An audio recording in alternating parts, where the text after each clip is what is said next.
tardes, bienvenidos todos a la presentación del noveno Informe al Día, su informe económico, político y social de Panamá, donde le tomamos el pulso a nuestro país y determinamos cuáles son las perspectivas para el futuro de nuestra nación. Todo inspirado pues en aportar al desarrollo y crecimiento de Panamá. Hoy, como siempre, contamos con nuestros participantes y expositores, don Leopoldo Neira, Mike Magallón y Temístocles Valdía, y hoy agregamos al invitado especial, Carlos Morales, director de calificaciones soberanas para América Latina de Fitch Rating, que también nos hablará sobre Panamá y los retos que enfrenta hacia su futuro. Así que de esta manera, mis queridos participantes, damos formalmente inicio a esta presentación del noveno Informe al Día.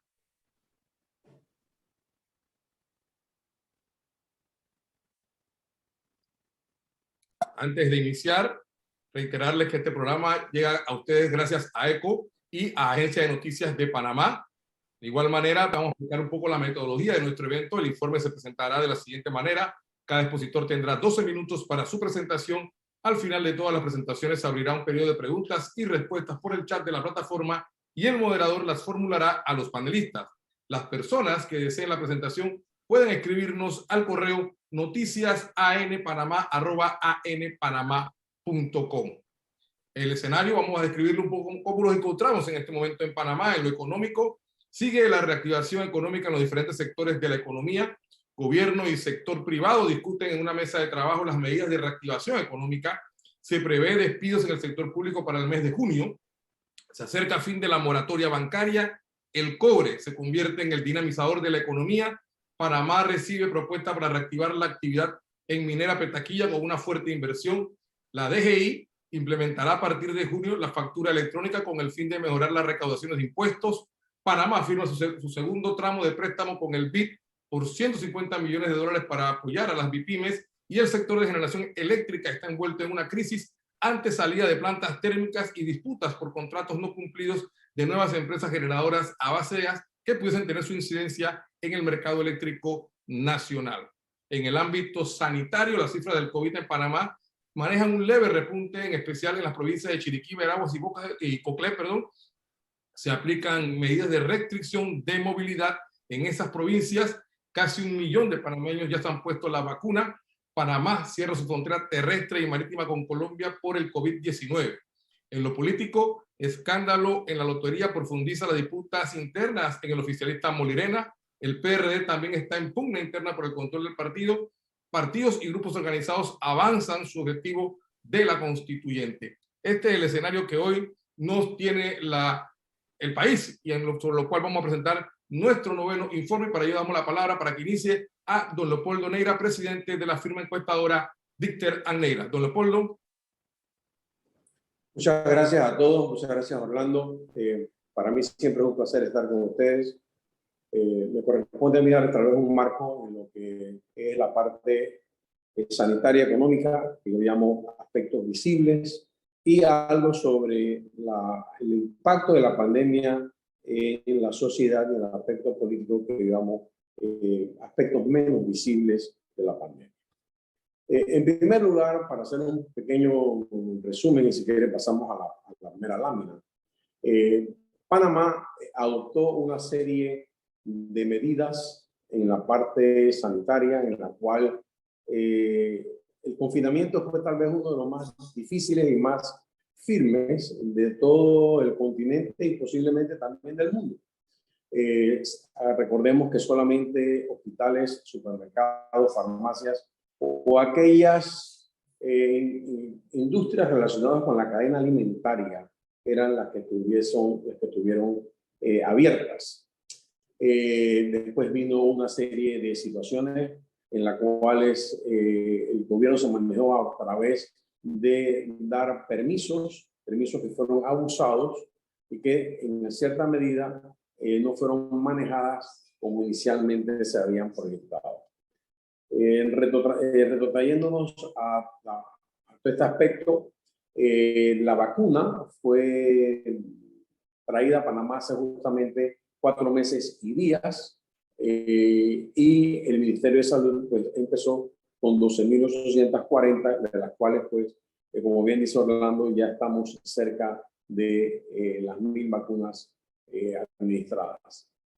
Los registros que estoy trayéndoles en el día de hoy son los registros oficiales de hace 2 semanas, en la cual había un porcentaje de 1.7 de morbidad afectados por el COVID. Eran 369.000, casi 370, y las personas fallecidas estaban alrededor de las 6.300. Hoy día están alrededor de 6.400. Adelante. De las cosas que hemos querido introducir acá para efectos de comparación, aunque muchas veces la gente dice que las comparaciones son necias, pero para dar cierto tipo de referencia, Panamá se puede comparar por la parte poblacional con Costa Rica y Uruguay. Lo que yo quiero aquí resaltar es la última columna. En Panamá, según el reporte de Johns Hopkins del 11 de mayo, teníamos 85.4 personas contaminadas, mientras que en Costa Rica era de 54.2 y 65.1 contaminados en el Uruguay. ¿Qué significa esto? Que si vemos estas cifras de manera fría, habrá personas que dirán que el confinamiento nuestro, que fue uno de los más agresivos, no hizo necesariamente que nuestra población estuviese menos contaminada. Aquellos que incluso dicen lo contrario dirían que si no hubiésemos adoptado las medidas que adoptamos en lo sanitario, seguramente en este momento no tendríamos 85.4, sino mucho más. Lo importante aquí es que si tenemos como referencia Panamá y Costa Rica, las medidas aparentemente que se tomaron de encerramiento colectivo firme, no necesariamente fueron reflejados cuando contrastamos los contaminados por 1.000 habitantes entre Costa Rica y Uruguay, que son países que poblacionalmente son las que más se parecen a Panamá.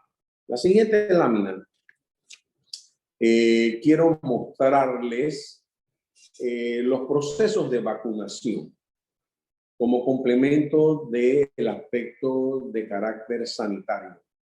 Los refiero a la última columna, en donde, la penúltima columna, en donde Panamá al 11 de este mes, según los registros de la Johns Hopkins University, 6.10% de nuestra población estaba vacunada y teníamos la población, la posición número 49 mundial, frente a Costa Rica, que tenía el 8.65% de vacunados, ocupaba la posición 40, y Uruguay con el 25.41, que ocupaba la posición número 12.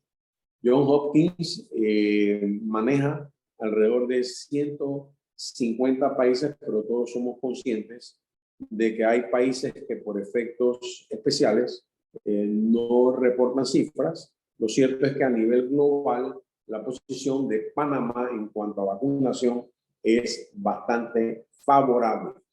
Sin embargo, cuando nosotros preguntamos a la opinión pública sobre la velocidad de los procesos de vacunación de Panamá frente a otros países, notarán que entre lento y muy lento, el país es donde más se decanta versus muy rápido, que solamente es el 24%. Con esto quiero resaltar que el 77% de la población indica que los procesos de vacunación en Panamá son de lento a muy lento, lo que refleja cierta inestabilidad en lo social. Adelante.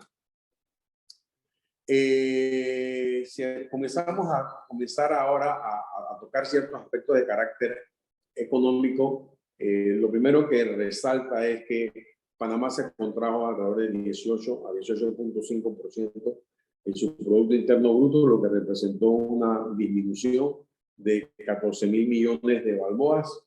esta pandemia, sin embargo, es muy asimétrica y son de las cosas que tenemos que resaltar. La asimetría vino por rubro, es decir, por actividad económica, muy diferente la actividad económica de las farmacias y supermercados y afines versus la actividad económica en el turismo, en los hoteles y en los restaurantes. En cuanto a simetría por tamaño, pues ciertamente esta pandemia le ha pegado mucho más duro a las pymes y a las empresas de mediano calado que a las empresas de alto o gran calado. Y también por asimetría de modelos de negocios, aquellas compañías que estaban tecnificadas, que podían en un momento dado hacer actividad en teletrabajo, se vieron mucho menos afectadas que aquellas que no lo podían hacer. La siguiente lámina lo que muestra es qué tan grande ha sido este hoyo. Bueno, si teníamos 67.000 millones en nuestro PIB, que fue reducido a 53.000, y hubo un decrecimiento en el 2020 de 18.5. Esto nos dio por un déficit de 14.000 millones. Si este año creceríamos el 5%, todavía tendríamos un hoyo de 11.350 millones e incluso dentro de un escenario muy positivo de un crecimiento del 11%, el hoyo todavía sería considerable de 8.700 millones, lo que significa es que en este año de 2021, por muchos esfuerzos que querramos hacer, el panorama no es el más halagüeño, independientemente de lo que podamos hacer, lo que vamos a contrarrestar con la vacuna, nuestra actividad económica. Así es que el país ciertamente que tiene un compromiso muy grande frente al hoyo que construimos en el 2020. Siguiente. ¿Qué está pasando en la parte social? Bueno, también hay una asimetría muy grande que la quiero relacionar justamente con el empleo. Familias en donde hay gran hacinamiento, áreas de trabajo en donde el teletrabajo no es posible, ingresos que por lo general son los más bajos, justamente son las áreas más vulnerables. Mientras más especializado es la fuente de trabajo en la cual nos estamos nosotros habitando y mayor valor le creamos a la sociedad, obviamente que esos son los grupos menos vulnerables. Sin embargo, los más vulnerables son justamente aquellos que tienen personas de 65 o más edad, incluso podría poner que personas de 50 o más, con ingresos bajos y viviendo en centros urbanos populares, son lo que esta pandemia le va a afectar por muchos años siguientes. Adelante. Por otro lado, en el 2020 se había 2 millones de personas económicamente activas y teníamos 140.000 desempleados, que era alrededor del 7%. Hoy día nos enfrentamos a un desempleo alrededor del 20%, en el cual hay 400.000 personas desempleadas, lo que indica que hay 260.000 personas, muchas de ellas en condiciones que el teletrabajo no existe, que tenemos que ver cómo hacemos para poder llegar a los niveles del 2019. Siguiente. Cuando le preguntamos a las personas qué tan velozmente Panamá iba a resolver la parte económica, vuelvo a hacer énfasis en que más lenta y mucho más lenta que los demás países, representa el 83% de la población, 63% de la población, lo que significa que hay un aspecto de cierto pesimismo con relación a la recuperación económica de Panamá entre los propios panameños. Adelante. Si medimos también nuestra percepción internacional, es decir, si esta pandemia Panamá salió fortalecido o salió debilitado, también fíjense que hay cierto pesimismo. El 83% se decanta de que esta pandemia lo ha debilitado mucho nuestra imagen internacional, que viene a ser, se lo preguntamos a los panameños, no nuestra propia imagen. Siguiente. ¿Qué tanto cambio esperamos los panameños después de la pandemia en lo político, en lo social, en lo económico? Bueno, fíjense que también todo dice el 25%, mucho dice el 47%. Así que esta nueva realidad, las personas están atribuyendo de que realmente vamos a tener un mundo distinto, y ciertamente esa percepción yo la comparto y la comparten la mayoría de nuestros coterráneos. Adelante. Finalmente, la pandemia, no solamente en Panamá, sino creo que a nivel global, lo único que está produciendo son tres cosas. Primero, un gran empobrecimiento y un endeudamiento colectivo que es absolutamente asimétrico. No es lo mismo aquella persona que ya tiene buenos ingresos y que ha tenido buenas reservas, aquellas personas que lo agarró realmente con muy bajas reservas y con muy poco que ofrecer a la sociedad. Segundo, un populismo, que también puede ser totalitarismo, como en medida de evitar la pérdida de poder de los gobiernos. Y esto lo que va a detonar es una mayor dependencia política para parte de la población y una apatía general por lo político, porque simplemente un sistema a otro sistema, las cosas están tan mal que no se quiere saber de lo político o no se maneja esto con mayor interés. Finalmente, Panamá tiene dos alternativas: seguir con lo mismo, con el cortoplacismo de las ciertas maneras de estar repitiendo políticas estatales más bien improvisadas, o tener un cambio programático con una clara hoja de ruta en donde la educación sea parte integral de este gran cambio. Muchas gracias. Muchas gracias, don Leopoldo, por su excelente participación la tarde de hoy. Damos entonces la palabra a Temio para que nos haga y nos presente el análisis político de la tarde de hoy. Bienvenido, Temio. Muy buenas tardes a todos, a nuestros queridos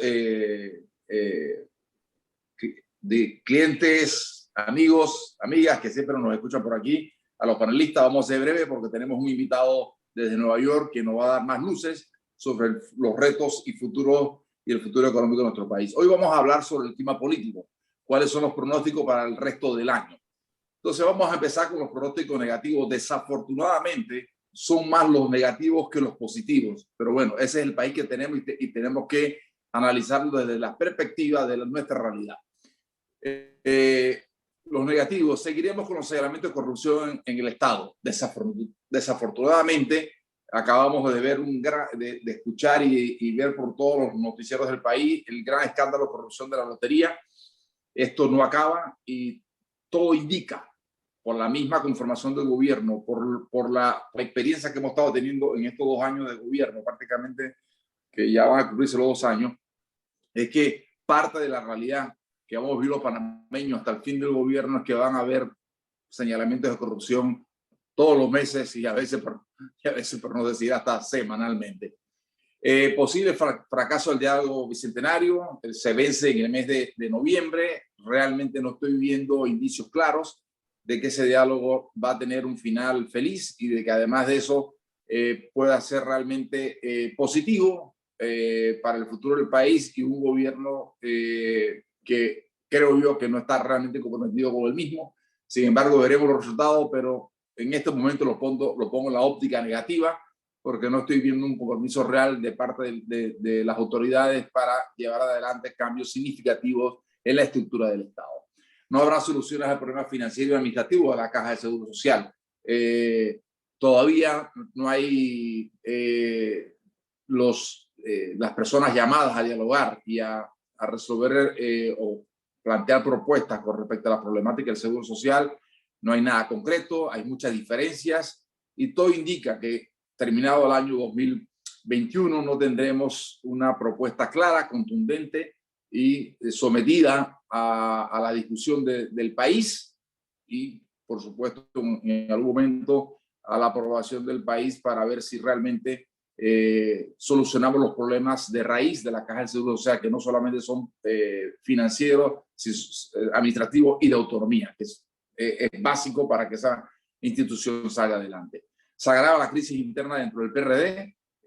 Ya hemos visto en las últimas semanas y meses el enfrentamiento de ciertos sectores de la cúpula del partido frente al gobierno y dentro de la propia dirigencia del partido. Y todo indica, por la información que manejamos, que eso va a recrudecer y eso le va a causar dificultad, evidentemente, de gobernabilidad al actual presidente Cortizo y a todo su gabinete. Y por supuesto, eso se va agudizando en la medida que se acerque más el Congreso Nacional del PRD. Resultados educativos en el sector oficial, peores del usual. Leopoldo Neira, nuestro colega, siempre habla de este tema y con toda razón, y creo que el hecho de que todavía no se esté yendo a la escuela y una gran cantidad de la población, sobre todo del sector oficial, que no tiene capacidad para enfrentar las clases de manera online, se está viendo realmente afectada, y los resultados en el 2021 en el sector oficial, el plano educativo, todo indica que van a ser peores de lo que hemos tenido en el pasado, y ya lo medirá la prueba PISA, y no me quiero imaginar los resultados que van a salir ahí.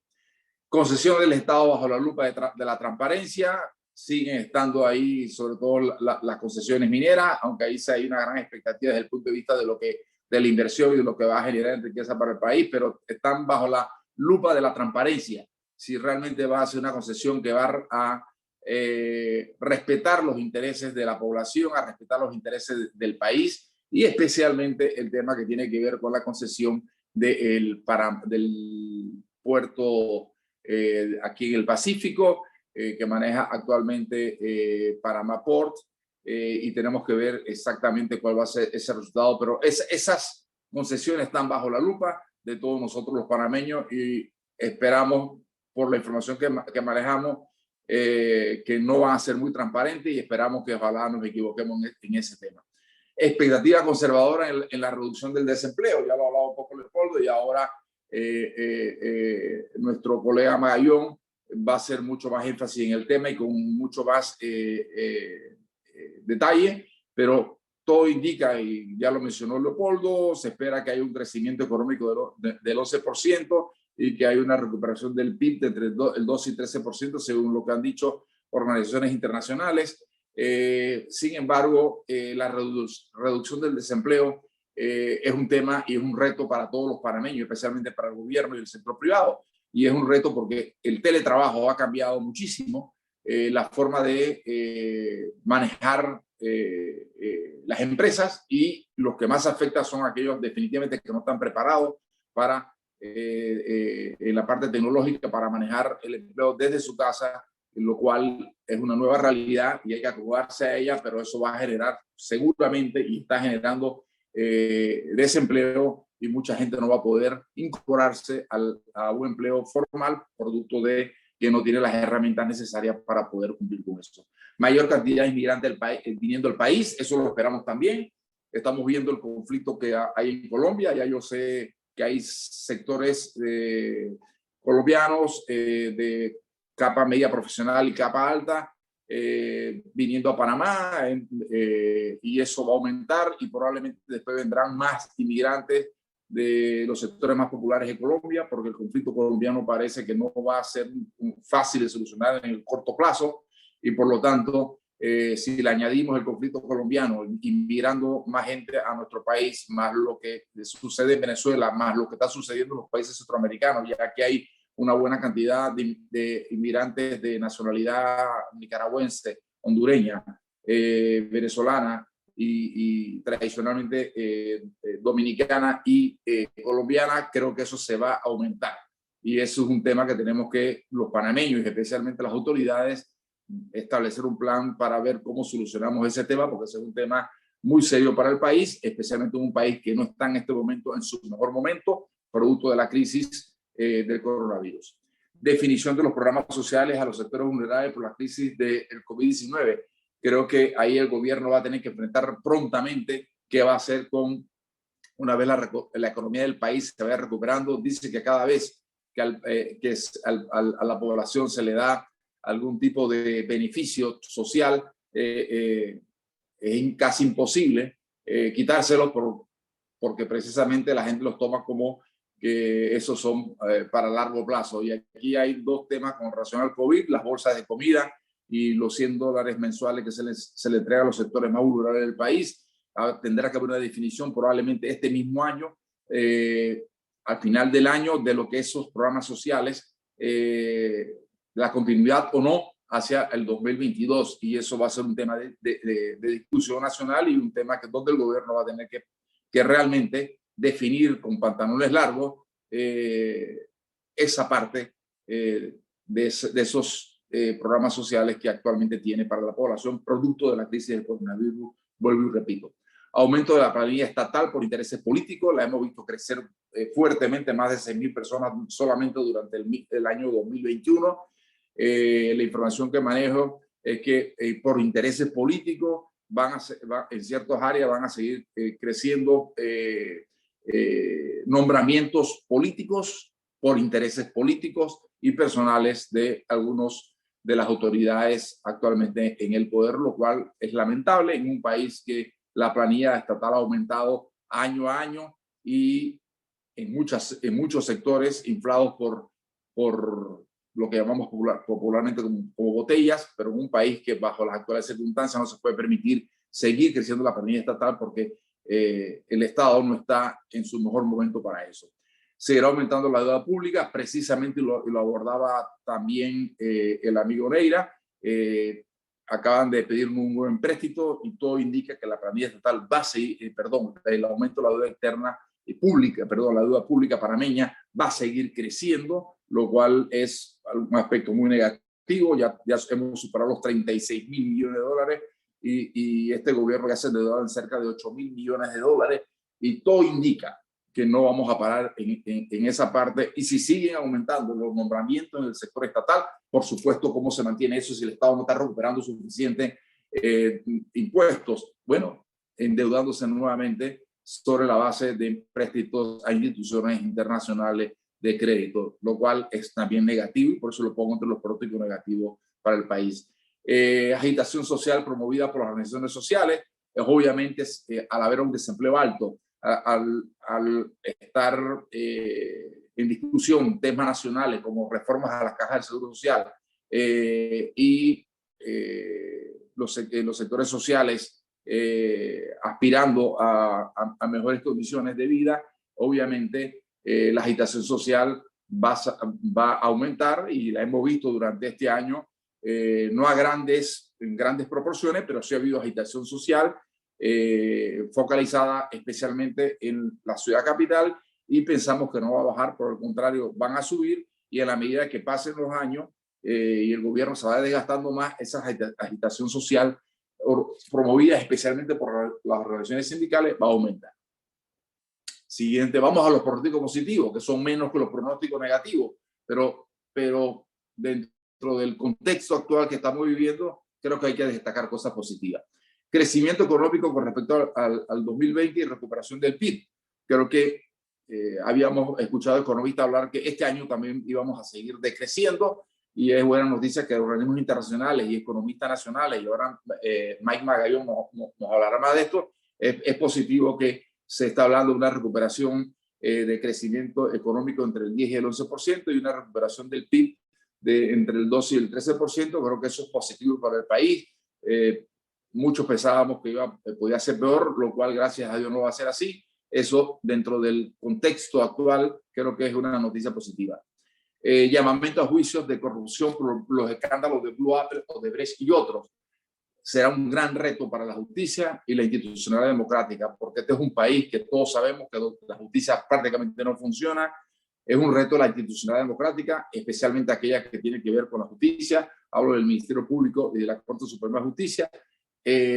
Si van a tener la capacidad de ser independientes en los juicios que se vienen en el transcurso de este año, y si van realmente a tener la capacidad y a tener la valentía de poder juzgar a las personas señaladas y acusadas por actos de corrupción.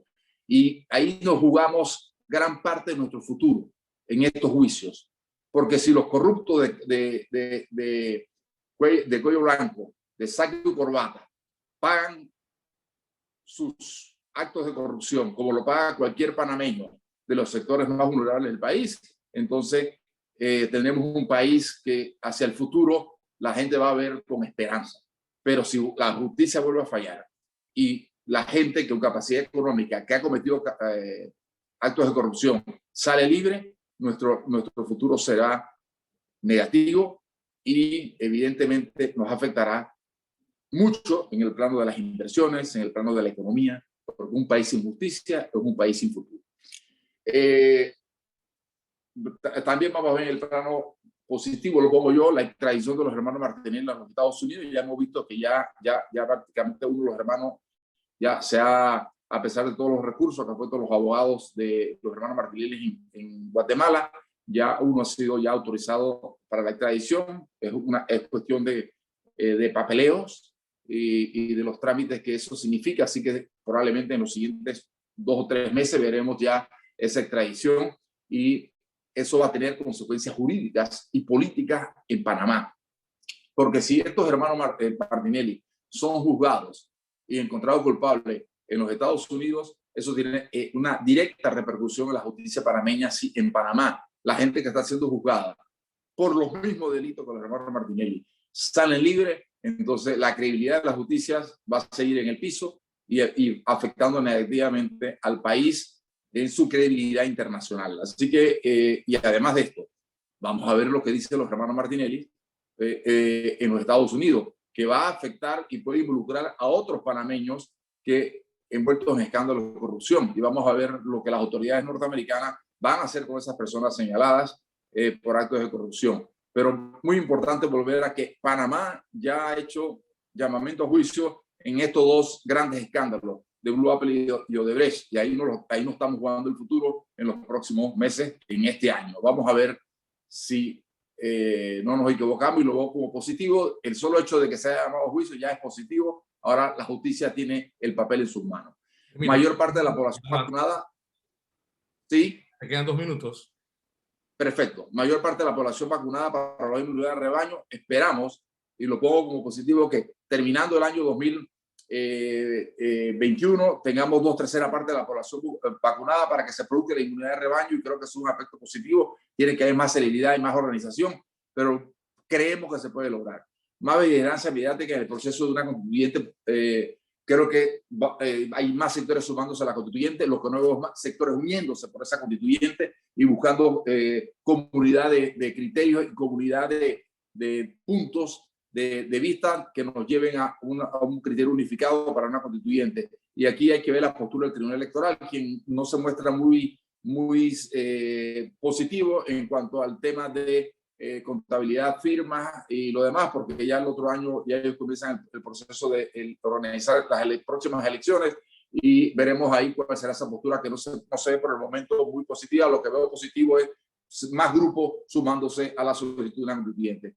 El sector privado hizo apuesta por la reactivación económica. Bueno, lo dijo ya Leopoldo. Creo que el sector privado ha comenzado a jugar su papel en la reactivación económica y esperamos que lo siga jugando, porque el sector económico, el sector privado en la parte económica es fundamental para la recuperación económica del país, y lo veo como un aspecto muy positivo. Y inicio de los grandes megaproyectos en el sector público. Creo que ya comienzan a darse muestra de la construcción del metro hacia Panamá Oeste, la construcción del hospital, el nuevo hospital del Niño, el puente sobre el canal. Los grandes megaproyectos deben ya tomar fuerza este año y por lo tanto generar empleo, sobre todo de mano de obra no calificada, y creo que eso puede ser positivo para el país. Yo quedo aquí pendiente para las preguntas y respuestas y agradezco la atención de todos ustedes. Muchas gracias, Temi, por tu excelente análisis sobre el clima, pronóstico del clima político de Panamá para los próximos meses. Ahora vamos a entrar al tema económico y para eso vamos a dejar con la palabra a Mike Magallón, nuestro economista, para que presente el análisis económico. Mike, bienvenido. Gracias, Orlando. Vamos a empezar.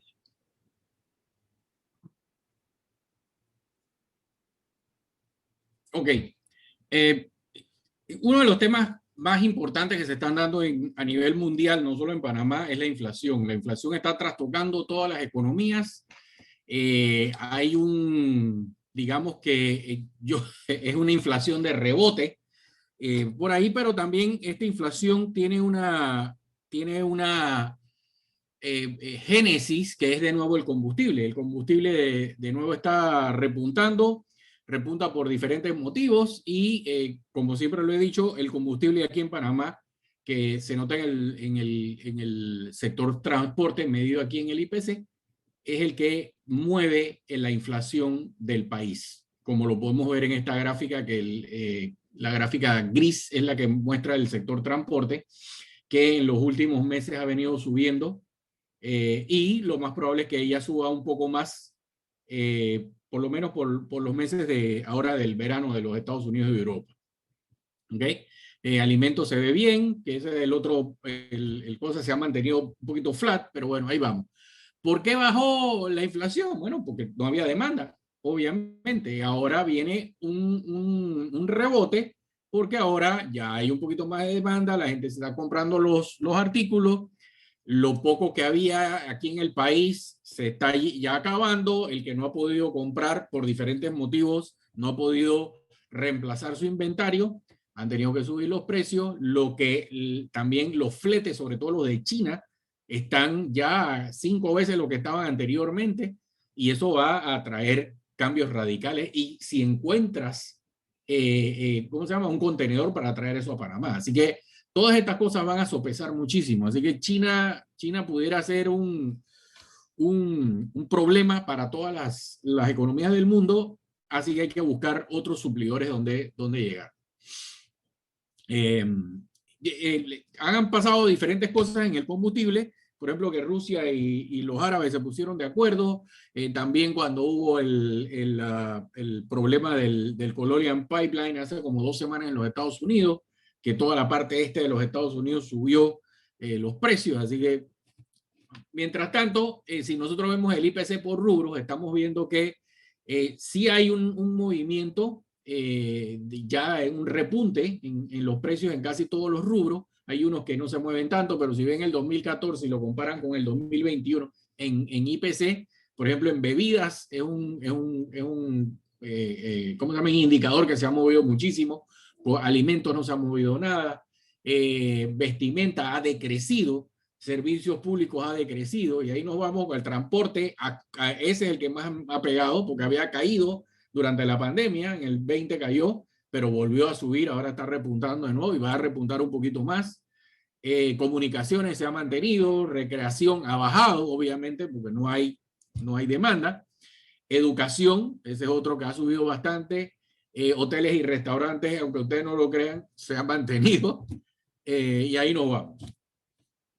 Siguiente. Y ahora, si lo vemos como inflación como tal, como un porcentaje, entonces ya lo vemos un poquito más claro y vemos como el transporte es el rubro que más ha crecido de un año para otro, por lo menos hasta el mes de abril, que es cuando tenemos toda esta cifra, 7.8, y de ahí el siguiente es el de educación, que siempre nos pasa todos los años, hay un repunte, excepto el año pasado, que obligados por la pandemia, acá una gran cantidad de escuelas tuvieron que rebajar sus matrículas. Y todo lo demás está bastante bien, todavía está un poquito planito, así que no como ven, el problema nuestro siempre ha sido y seguirá siendo el sector transporte. ¿Ok? Con todo y lo que les acabo de decir, yo todavía confío que la inflación pudiera mantenerse dentro de menos del 2%. ¿Okay? Estamos ahorita mismo en 1.5, ella de repente pudiera alcanzar un 2.5 en el pico de agosto, septiembre, por allá, pero ella debe caer al final del año. ¿Okay? Eso por un lado. Y si la demanda, logramos que la demanda también se estabilice, por decirlo de esta manera, y que haya más empleo, pudiéramos obtener otro tipo de resultados también al final del día. Yo lo que no veo es nada en el turismo. No, yo no veo nada positivo todavía, nada más que lo interno que vayamos haciendo nosotros, y ahí van a tener que caer los precios, porque si no, eso no se va a mover mucho. Ok, el otro punto que les quería hablar un poquito, que estoy muy sorprendido hasta el mes de marzo, son los ingresos del Estado. Miren cómo están los ingresos hasta el mes de, y esto es comparado hasta el mes de marzo, todos los meses de marzo de cada año. Y como ven, hemos recuperado lo que teníamos prácticamente, ya hemos sobrepasado el 2020, pese a que el impuesto sobre la renta, estoy sorprendidísimo que estamos cobrando 551 millones de dólares a la fecha. Con todo y que el año pasado la inmensa mayoría de la gente tuvo que perder un montón de plata. Entonces, estas son noticias alentadoras. Sin embargo, si lo vemos en impuestos indirectos, aquí sí tenemos una mala noticia. Como ven, el ITBMS del 21 a la misma fecha, obviamente en el 2020 los primeros 3 meses fueron meses normales y ahora los estamos comparando con meses todavía de pandemia. Vemos ahí que lo que habíamos ganado en impuestos sobre la renta lo perdimos y demás en el ITBMS. Así que para que ustedes vean y miren, en los impuestos de importación también tenemos una caída simpática. En los no tributarios estamos básicamente igual que el año pasado, que el año pasado fue un poquito mejor a la misma fecha del 19. Y generalmente nosotros vemos los no tributarios que realmente se mueven es para el final del año. Y cuando vemos el total de ingresos, todavía el 2021 se ve mucho más bajo que el 2020. Obviamente a la fecha, en el 2020 nosotros no teníamos pandemia, todavía estaba empezando la colita de la pandemia a finales de marzo. Así que de nuevo estamos comparando un trimestre del 2020 que era relativamente bueno contra un trimestre del 21 que todavía tiene pandemia. Así que nosotros vamos a ver cambios radicales en esto cuando presentemos el segundo trimestre del 21, que ya sí viene con pandemia. El desempleo, yo hice un pequeño ejercicio. Como todavía no tenemos cifras de desempleo, la última cifra que tenemos es la de septiembre, que es lo que dice aquí agosto del 2020. Yo lo que hice fue que a esta cifra a la población desocupada le metí la cantidad de contratos suspendidos que ya han sido vueltos a la vida, porque esa es la única información que tenemos. Y tomando en cuenta esto solamente, nosotros en teoría deberíamos tener un desempleo del 12.2%, lo cual no es correcto, porque hay gente que para poder votarla, la tienes que levantar la suspensión del contrato y la votas. Esa información de cuánta gente se ha votado todavía no la tenemos, no la han dado, así que es difícil calcularla con números correctos. ¿Cuál es mi impresión en este momento? ¿En dónde debemos estar nosotros? Nosotros debemos estar como por el 15%. Esa es la cifra que yo tengo en mente. Ojalá que hagan en la encuesta del mes de marzo. Todavía no hay cifras del mes de marzo, así que si la hacen, eso nos puede dar mayores luces a cómo vamos a terminar. Entonces, y ahora si vemos, ya vamos a ver los sectores más grandes de la economía y empecemos por el transporte, que es el de donde está el Canal de Panamá y donde están los puertos, que son nuestras joyas de la corona, y donde estamos viendo de nuevo, vemos la misma situación que habíamos visto en enero y febrero, donde los tránsitos de Neopanamax, más que tránsitos, los peajes de Neopanamax están complementando, pero muchísimo, los peajes que se cobran con los Panamax que estamos perdiendo, ¿ok? Y que nos permiten crecer. En peajes estamos arriba 8.3%, mientras que en tránsito estamos abajo 8.3%. ¿Ok? Acuérdense que con un Panamax, con 3 Panamax, con un Neopanamax estamos hablando de 3 Panamax en tránsito. Así que esa cifra se mantiene y va a seguir subiendo, los barcos se van a hacer mucho más grandes. Y en el caso de, por ejemplo, en los corredores, esos, ya estamos comparando el primer trimestre del 20 contra el primer trimestre del 21, la misma comparación, un trimestre de pandemia, con pandemia todavía, un trimestre sin pandemia. Obviamente la caída en el aforo de los corredores fue del 20%, mientras que la caída en los usuarios de Metro y Metrobús fue de 46%. Fíjense lo interesante. Pero la buena noticia es que la carga y los TEUs en los puertos a nosotros han subido. Así que todo parece indicar que el sector transporte en el primer trimestre en el PIB va a ser positivo y va a ser un buen positivo. En el sector construcción no tenemos buenas noticias. Aquí no hay buenas noticias. Aquí lo que está habiendo es un cambio, como pueden ver en si están lo que se buscan los anuncios de apartamentos y casas nuevas. Estamos en este momento, lo que se está vendiendo, ofreciendo es menos de $280,000, lo cual es lo lógico, que es donde tenemos todavía ¿cómo se llama? Las ventajas de interés preferencial. Eso es lo que tiene demanda, eso es lo que se va a seguir vendiendo, pero cuando estamos hablando de permisos, estamos casi 50% abajo con respecto, de nuevo, a un trimestre que no tenía pandemia. ¿Okay? Cuando estamos hablando ya de concreto y cemento gris, que estás viendo construcción per se, ya la cosa cambia un poquitito. ¿Okay? Así que yo, construcción, no espero nada positivo durante el primer trimestre del 2021. En intermediación financiera, aquí estamos viendo unos cambios pequeños, pero cambios interesantes en los préstamos. Ya era obvio que eso iba a pasar. No se están dando nuevos préstamos, muy poco se está dando. Hemos decrecido 3.9% en el saldo que teníamos al mes de marzo del 21 versus marzo del 2020. En depósitos se ha crecido bastante. El patrimonio, obviamente, al meterle las reservas que tiene que meterle, él ha caído. Los activos han subido un 6% y la liquidez ha subido enormemente.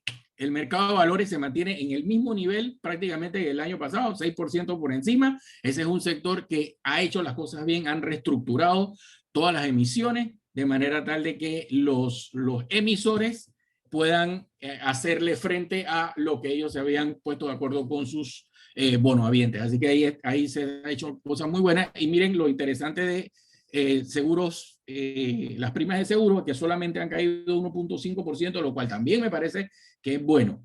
Aquí yo no espero un gran crecimiento, pero tampoco creo que va a haber decrecimiento. Aquí puede ser algo menos del 1%, 2% por ahí. Así que, pero estas son buenas noticias todavía. En el comercio, malas noticias.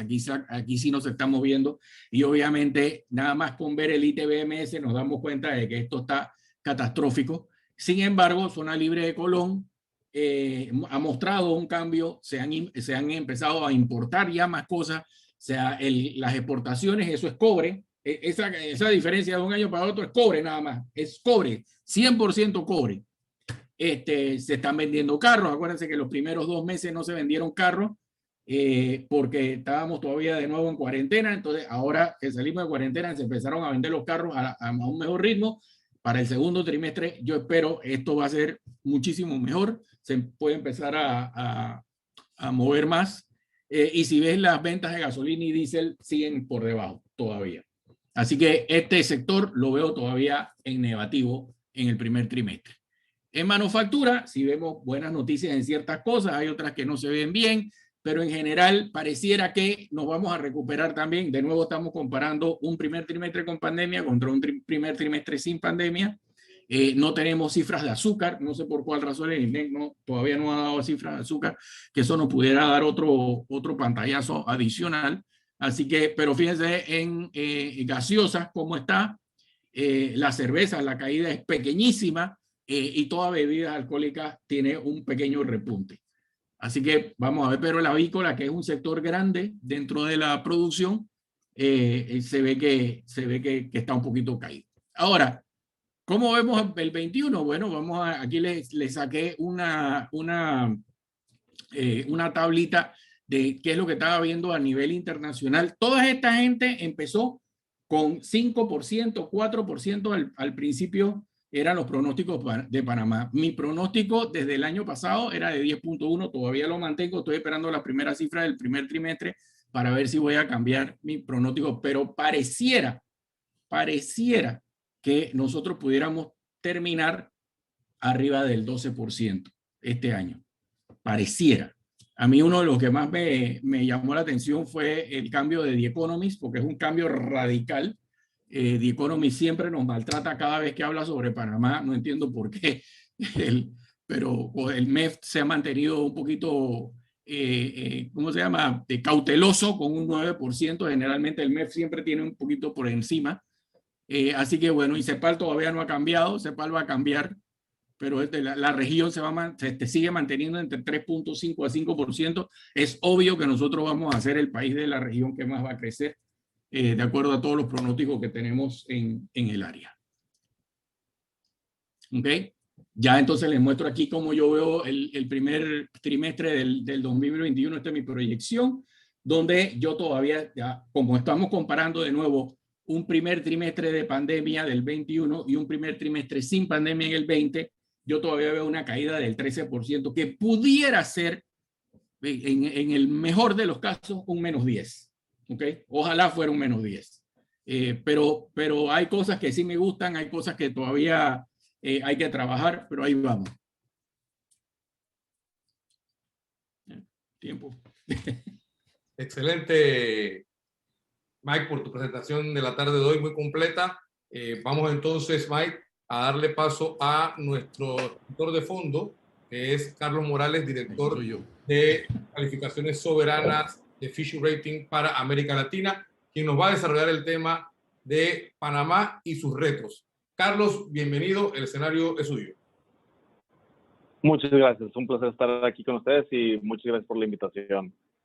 Ahora voy a compartir mi pantalla con la presentación. ¿Ahí se ve la presentación correctamente? Sí, correctamente se ve. Bueno, muchas gracias. De nuevo, yo soy Carlos Morales, analista en el equipo de soberanos de Latinoamérica para Fitch Ratings. Y para mi presentación quería primero poner a Panamá en el contexto de Latinoamérica. Lo que hemos visto en cuanto a nuestras calificaciones de riesgo es que la pandemia ha exacerbado muchas de las debilidades que habíamos visto en la región, principalmente en el tema de las cuentas públicas y del relativo bajo crecimiento en la región. En el caso de Panamá, reducimos la calificación de BBB a BBB- y mantuvimos la perspectiva negativa. En primer lugar, la reducción es para indicar el deterioro causado por la pandemia, es decir, la contracción de casi 18%, fue una de las mayores contracciones a nivel global. De los países que nosotros calificamos, Panamá tuvo la cuarta contracción más amplia de 120 países.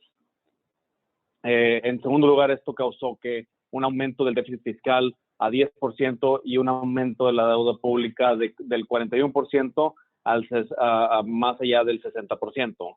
Nosotros utilizamos la definición de gobierno general, por lo que nuestra definición de deuda está un tanto por debajo de lo que publica el MEF. Sin embargo, la deuda está muy por encima de la mediana de BBB. Lo que estamos indicando por esta rebaja es que si bien vimos un impacto generalizado a nivel global causado por la pandemia, una contracción económica y un deterioro de las cuentas fiscales, Panamá resalta en cuanto a su deterioro y por ende reducimos la calificación. En segundo lugar, mantuvimos la perspectiva negativa, y esto es similar como en otros países. Estamos viendo que en Latinoamérica las presiones sobre las calificaciones se mantienen hacia la baja, con más de la mitad del portafolio con una perspectiva negativa, indicando que hay una probabilidad significativa de reducir la calificación en los próximos 12 a 24 meses. Y nuestra perspectiva negativa es por la incertidumbre de que el gobierno pueda cumplir con las nuevas metas fiscales de manera estructural que conlleve a la estabilidad y la eventual contracción de la deuda al PIB. Inclusive anterior a la pandemia tenemos una perspectiva negativa porque hemos visto que el gobierno de Panamá no tiene un récord de cumplir con las metas fiscales que conlleven a una estabilización de la deuda pública. A pesar de que Panamá tenía uno de los crecimientos mayores de Latinoamérica y a nivel global, habíamos visto un gradual aumento de la deuda pública y ahora por la pandemia vimos un salto bastante importante. Ahora, ¿cómo llegamos a nuestra calificación? Nosotros tenemos dos procesos. El primero es un modelo cuantitativo donde utilizamos 18 variables a nivel global para hacer un estudio consistente a través de los países. Esto indica que para el caso de Panamá tendríamos una calificación de W, es decir, por debajo del grado de inversión. Sin embargo, ajustamos nuestra calificación hacia la alza en dos peldaños. Uno, para reducir el impacto en el modelo dado la deuda en moneda extranjera. Como Panamá es un país dolarizado, no vemos un riesgo significativo en que la deuda está en una moneda extranjera. Y en segundo lugar, para contrarrestar el impacto negativo del COVID sobre la economía. Nosotros estamos viendo este impacto como algo transitorio y temporal y no estamos en nuestro escenario base señalando que el impacto tendrá un serio freno en cuanto al crecimiento económico de mediano y largo plazo. Y ahora, ¿cuáles son los retos y desafíos que estamos viendo en la economía de Panamá? En primer lugar, el COVID, si bien los casos confirmados de COVID ha bajado significativamente de lo que vimos a principio del año y el progreso de vacunación va conforme a otros países de la región, sigue siendo un riesgo latente para la economía, pero con el progreso de las vacunas estamos viendo un retroceso de ese riesgo y ya no es algo tan preocupante como lo fue a principio del año. Sin embargo, vemos que por la fuerte contracción de la economía en el 2020, Panamá va a rezagarse en comparación a países inclusive de B, W y triple B y también contra países de la región. El crecimiento económico nosotros lo estamos estimando en alrededor de 9.5% para este año y 7.3% para el próximo año. Sin embargo, eso no será suficiente para poder alcanzar los niveles de PIB previos a la pandemia.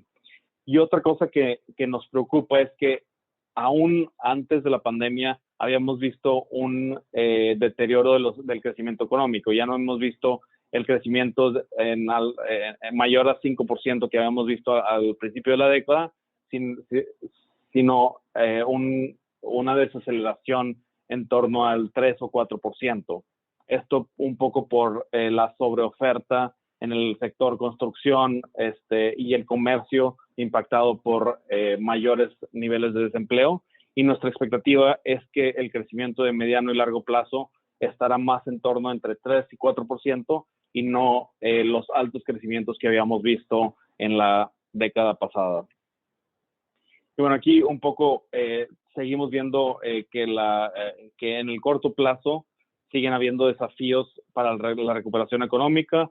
La construcción y el turismo siguen bastante afectados por la pandemia, pero el canal sigue proveyendo una resistencia hacia la economía y también como en los últimos días hemos visto que las exportaciones de cobre también van a ser un impulsor de la economía para este año.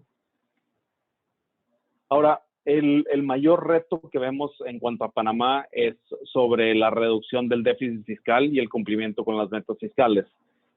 Lo que hemos visto en el pasado es que el gobierno tiende a modificar la regla fiscal en lugar de tratar de cumplir con los techos de déficit.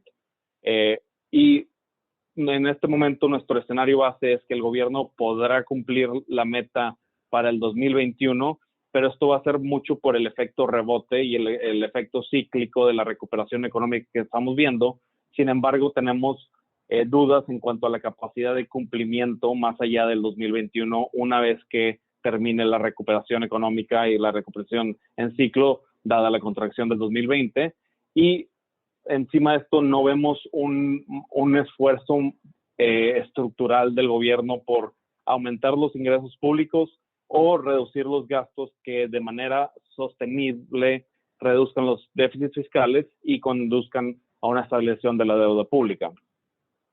Ahora, esta es la contraparte. Lo que hemos visto es que por esos déficits fiscales mayores en los últimos años, hemos visto que la deuda ha superado la deuda de los pares de calificación. La triple B está en alrededor del 50%, mientras que Panamá ya está por encima del 60%.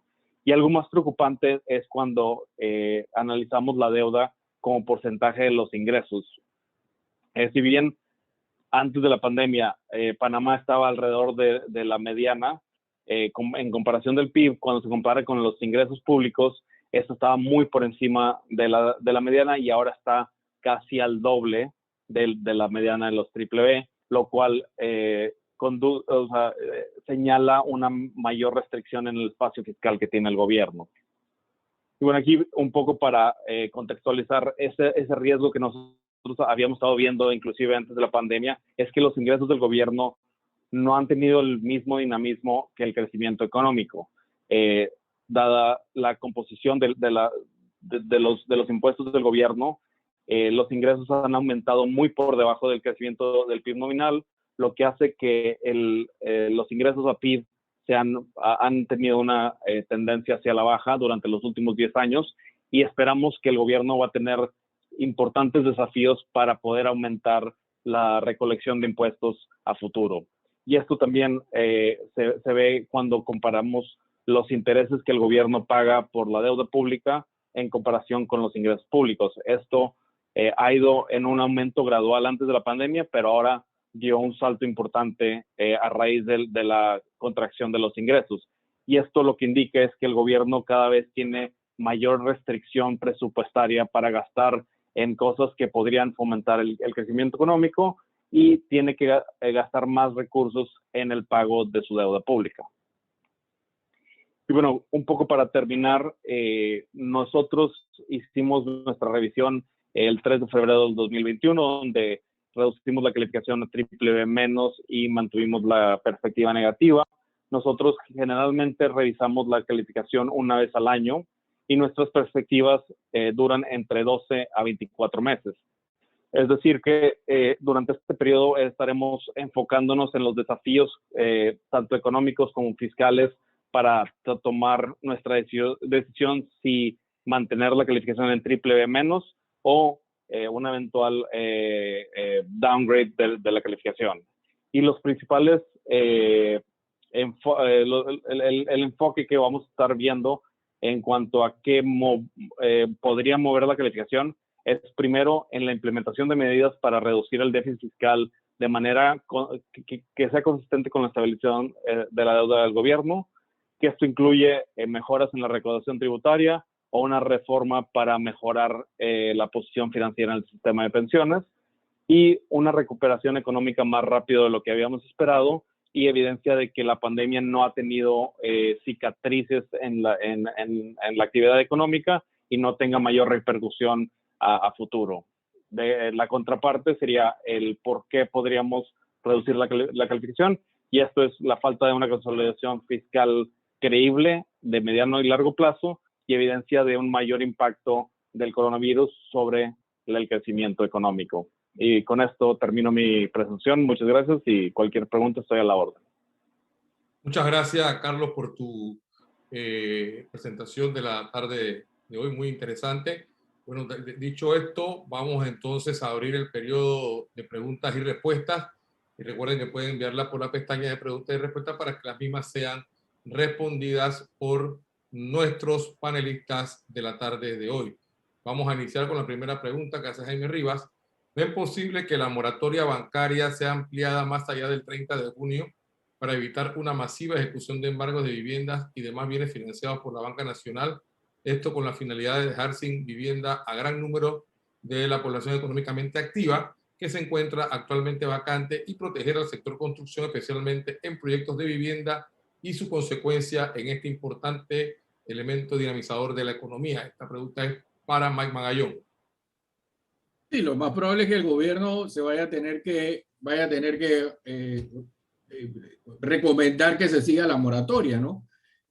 Máxime que si no encontramos que el empleo resurja rápidamente, porque es la única forma de la gente que no tiene ingresos de ninguna manera no va a poder pagar nada. El que tiene ingresos de alguna manera puede decirle al banco, ¿sabes qué?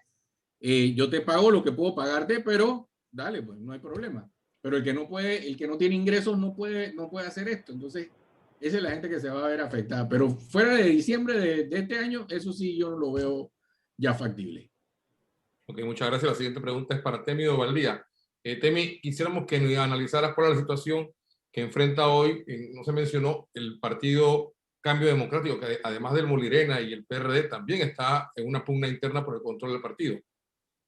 Sí, no lo mencioné por restricciones de tiempo, pero obviamente hay pugnas internas casi en todos los partidos políticos de Panamá. Es una realidad de nuestra democracia, con sus vicios y con sus aciertos.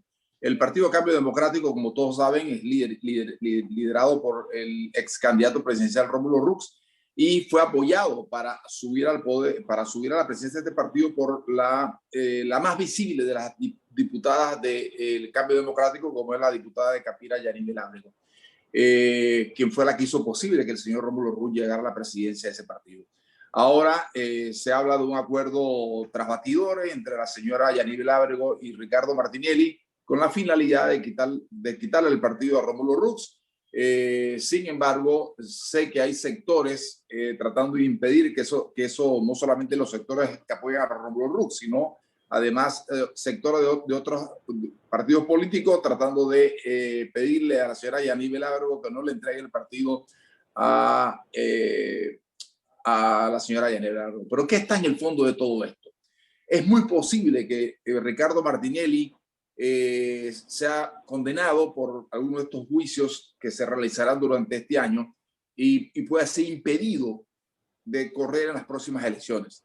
Y la estrategia que está detrás de todo esto es que probablemente si el señor Ricardo Martinelli no solamente es condenado, y vamos a poner que le reconozcan los años que pagó de cárcel, el año en Estados Unidos, el año en Panamá, y le den una condena mínima, y se ha inhabilitado de poder ejercer funciones públicas, por lo tanto no puede correr en una elección.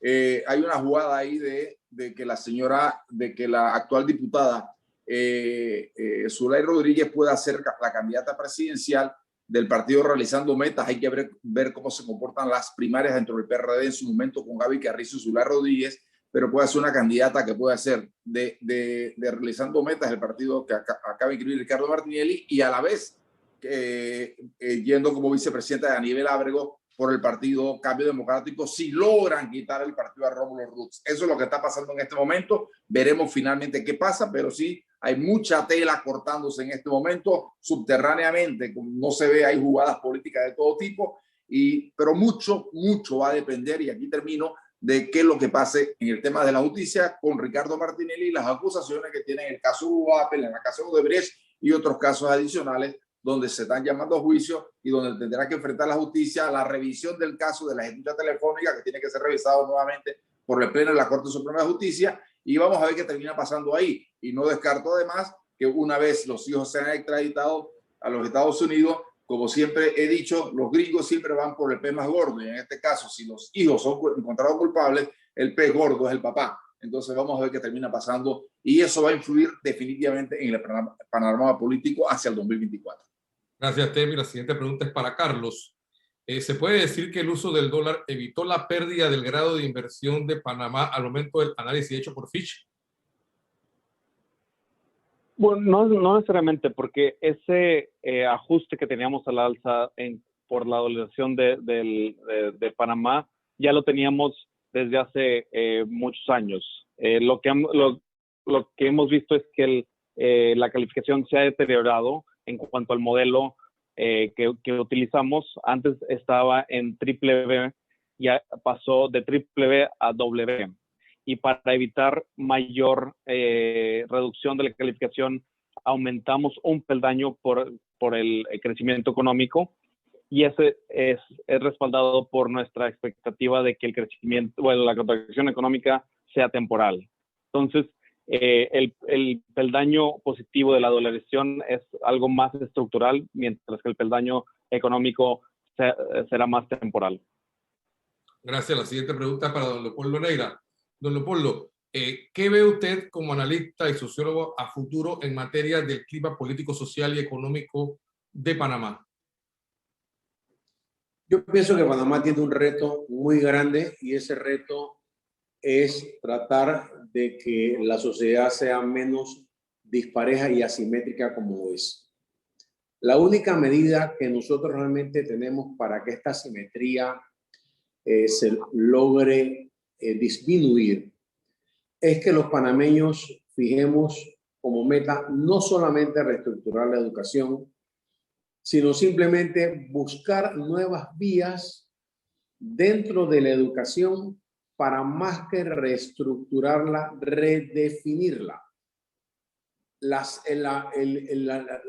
tecnología 5G está proporcionando una serie de nuevos parámetros, nuevas medidas de empleomanía que distan mucho del mom and pop que tenemos aquí en Panamá, de los negocios pequeños, de los negocios que cada día requieren de más tecnología para sobrevivir.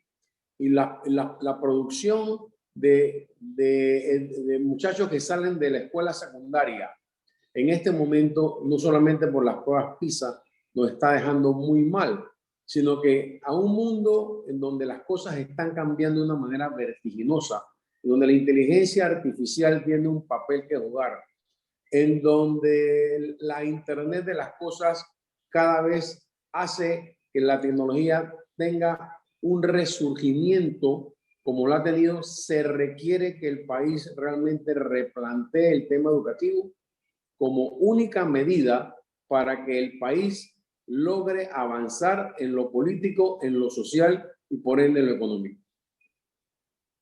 Excelente, muchas gracias, don Leopoldo. La siguiente pregunta es para Carlos también.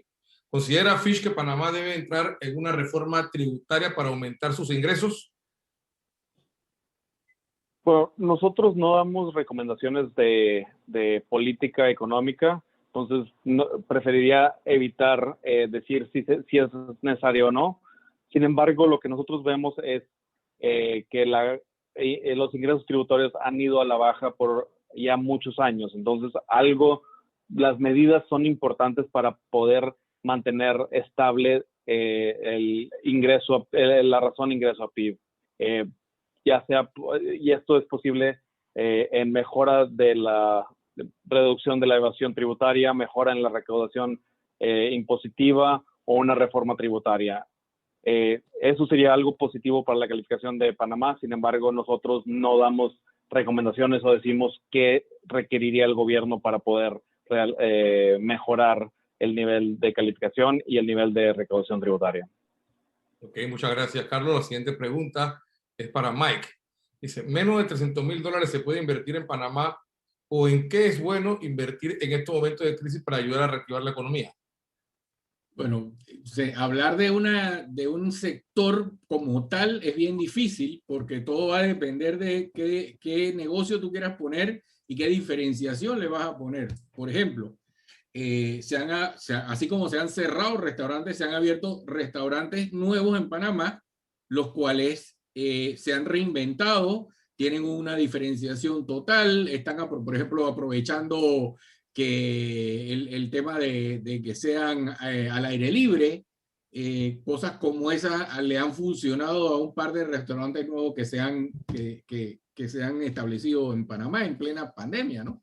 El tema aquí es ver cómo tú aprovechas el negocio que tú tienes en mente, la expertise que tú tienes, y cómo le das la vuelta para que ese expertise que tú tienes tenga la diferenciación correcta para que valga la pena hacerlo. Tú no vas a botar tu plata en cualquier cosa. Excelente, gracias, Mike. La siguiente pregunta es para Carlos.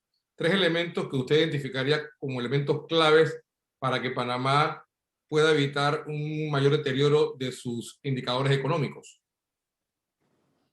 Bueno, yo creo que medidas del gobierno que conlleven a la reducción del déficit fiscal, no solamente este año, sino de manera estructural en los próximos años. Un ejemplo de eso podría ser una reforma de pensiones que evite presiones sobre las cuentas fiscales del gobierno, dado que las reservas del subcomponente de pensiones de beneficio definido se estima que se terminaría para el 2025. Ese sería, por ejemplo, algo como que un señalamiento del enfoque de este gobierno por mantener unas cuentas fiscales o por mejorar la posición de las cuentas fiscales. Y en segundo lugar, yo creo que el crecimiento económico es una pieza fundamental. Si vemos que la recuperación continúa y no vemos mayor cicatrices en el crecimiento económico, eso también podría mejorar nuestras perspectivas en cuanto a la calificación. Excelente, Carlos, por tu respuesta. No teniendo ya más preguntas en el tintero, vamos a proceder entonces también a leer nuestras reflexiones finales de este noveno informe al día. Ahora, tenemos otra pregunta que nos acaba de llegar, vamos a hacerla inmediatamente. La baja recaudación del ITBMS se puede entender por la evasión del pago en los comercios minoristas por aumentar sus ventas. Esto es para Mike Magallón. No, yo no me atrevería a decir que es 100% por eso. De que hay evasión, obviamente. Pero la baja de casi, de casi ¿qué? De 200.000 a 100.000 no es evasión fiscal. Es básicamente que no hay demanda y no hay movimiento. Ok, muchas gracias, Mike. Entonces, ahora sí vamos a dar paso entonces a nuestras reflexiones finales. Desde antes del advenimiento de las vacunas, la pandemia tiene hoy día una cara más económica que sanitaria. La principal razón es la disminución del PIB que ha traído como secuela la pérdida de empleos. El panameño intuye que la reapertura económica no implica una vuelta a la realidad del 2019 o año prepandémico. Esta situación, en donde hay un notable aceleramiento de la era digital, ha demostrado las falencias, pero sobre todo las enormes oportunidades que tiene el país. El desarrollo de nuestra economía depende en gran medida de reforzar nuestras ventajas competitivas exógenas, como nuestra posición geográfica con ventajas endógenas en donde la educación pública y privada juegan un indiscutible papel. La inflación está subiendo mes tras mes. Principal razón, el combustible. Segunda razón, rebote de la demanda. El combustible seguirá subiendo en el verano de los Estados Unidos y Europa.